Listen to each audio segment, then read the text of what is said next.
జై కాంగ్రెస్. పాత్రికేయ మిత్రులు, ఎలక్ట్రానిక్ మరియు ప్రింట్ మీడియా మిత్రులు అందరికీ కూడా నమస్కారాలు. నిన్న ఈరోజు తెలంగాణ రాష్ట్రంలో రేవంత్ రెడ్డి గారి ప్రభుత్వం విడుదల చేసినటువంటి ఒక డిఎస్సి నోటిఫికేషన్ను వాయిదా వేయాలని చెప్పి బీఆర్ఎస్ నాయకులు ఒక కుట్రపూరితమైనటువంటి ఒక వాతావరణంలో కొంతమంది బీఆర్ఎస్ కార్యకర్తలను విద్యార్థులు నిరుద్యోగ ముసుగులో పంపించి ఉద్యమంలోగా తీసుకొస్తుండ్రు.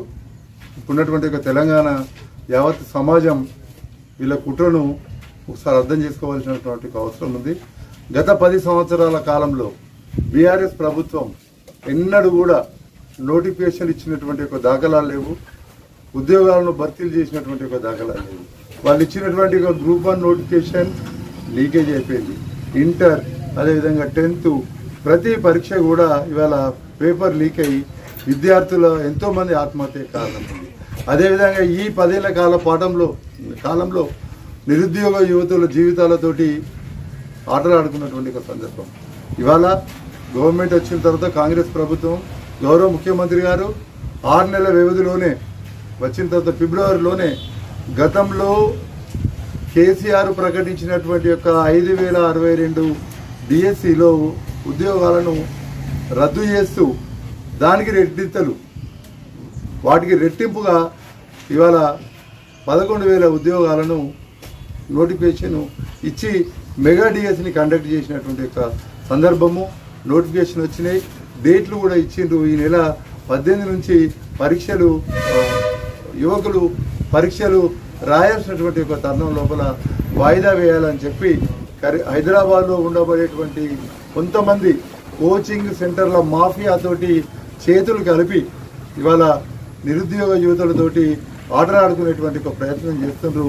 రేవంత్ రెడ్డి ప్రభుత్వాన్ని అప్రతిష్ట పాలు చేసేటువంటి ఒక ప్రయత్నం బీఆర్ఎస్ నాయకులు చేస్తా ఉన్న యొక్క సందర్భంగా నేను బీఆర్ఎస్ నాయకులను ఒకటే అడుగుతున్నా. 10 ఏళ్ల కాలంలో మీరు ఈ తెలంగాణ రాష్ట్రం నిధులు నియామకాల కోసం ఏర్పడేటువంటి యొక్క రాష్ట్రంలో ఎన్ని ఉద్యోగాలు భర్తీ చేశారు, ఎన్ని నోటిఫికేషన్లు ఇచ్చింది? ఇవాళ కాంగ్రెస్ ప్రభుత్వం వచ్చిన తర్వాతనే 3 నెలల వ్యవధిలోనే ఇవాళ గ్రూప్ 1, గ్రూప్ 2, గ్రూప్ 3తో పాటు 30,000కు పైగా ఉద్యోగాల కోసం నోటిఫికేషన్ ఇచ్చినటువంటి యొక్క ధర్మిల ఇవాళ ఓర్వలేక కాంగ్రెస్ ప్రభుత్వం మీద బురద జల్లాలే, అప్రతిష్ట పాలు చేయాలన్నటువంటి యొక్క కుట్రపూరితమైనటువంటి యొక్క వాతావరణంలో కొంతమంది కోచింగ్ సెంటర్ల వాళ్ళ యొక్క జేబులు నింపాలని మాఫియాతోటి చేతులు కలిపి ఇవాళ మీరు కొంతమంది విద్యార్థులతోటి ధర్నాలు రాస్తారోకోలు చేయడం సరైంది కాదు. ఒకసారి మీ చరిత్రను చూసుకోవాలి. మీరు ఈ యొక్క కార్యక్రమాన్ని ఇదే విధంగా చేస్తే తెలంగాణ యావత్తు నిరుద్యోగులందరూ మీ మీద నిప్పులు పోస్తారని చెప్పి ఈ యొక్క సందర్భంగా మేము హెచ్చరిస్తున్నాం. ఇట్లాంటి యొక్క కుట్రపూరితమైనటువంటి యొక్క వాటిని మానుకోండి. కాంగ్రెస్ చేపట్టేటువంటి యొక్క ఉద్యోగాల భర్తీకి మీరు కలిసి రండి అని చెప్పి ఈ యొక్క సందర్భంగా కేటీఆర్ గారికి అదేవిధంగా హరీష్ రావు గారికి మేము హితవు పలుకుతాము. జై కాంగ్రెస్, జై రేవంత్ రెడ్డి, జై పనవ.